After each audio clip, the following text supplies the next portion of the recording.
Certainly these days, a lot of people are talking about AGI. Like if you chat to Max Tegmark, and if you've chatted to him on the podcast before, but he's been a big advocate of constraints and limitations on the development of artificial intelligence technology, because we are creating an intelligence which would far exceed that of our own. And certainly if you look at the history of the Earth, when a super intelligence first emerged, which was ourselves, it led to the mass extinction of thousands of other species on this planet. And we really, honestly don't seem to care that much about other species. We don't lose a lot of sleep about the loss of all of this, of animal life and forests that we've destroyed in order to build cities and roads, because that's more important to us. And so the fear is maybe an AGI just won't, if it treats us the way we've treated other animals on this planet, it doesn't necessarily look that good for us.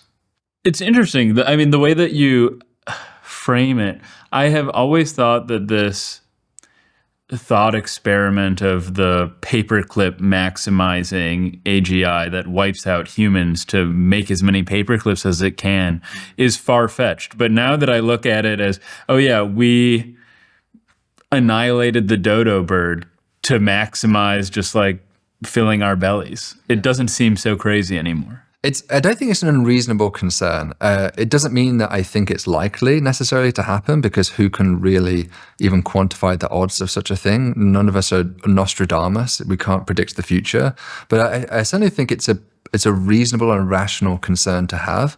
And every time there has been interactions both with humanity and other animals, but also between human civilizations where there's been a technological asymmetry, think about the colonizers of the Americas, it ended up being pretty disastrous for the indigenous people.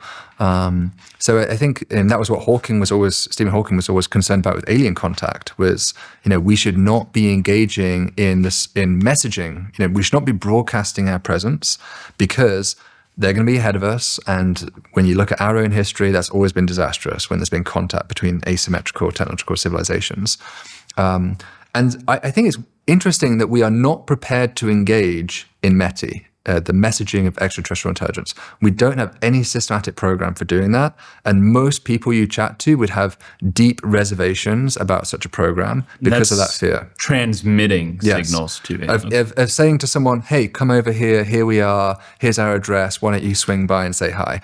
A lot of us are not comfortable with that idea for rational reasons, but we are strangely okay with the idea of developing essentially the same thing in-house, right? We are producing a potentially far more advanced intelligence than our own intelligence on our own planet. It doesn't even have to travel here. We're making it right here on our doorstep. And we don't know what it's going to do when it has its own agency. That's the big question. What's it going to do with this agency that we haven't yet achieved, but we are aiming to bestow upon it? So is this something that you are personally quite worried about?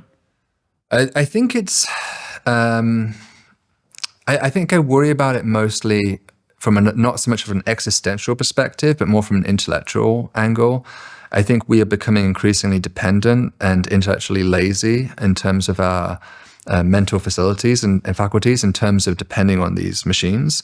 Certainly as an educator at Columbia University, we see students using ChatGPT more and more for their assignments, and we're trying to think of ways to do that in a constructive manner towards their education, because of course we don't want to pretend these tools don't exist, because they're going to go into the real workplace and people will be using those tools. So it's kind of, you can't put Pandora back in the box, it's out. So that we have to concede that it exists.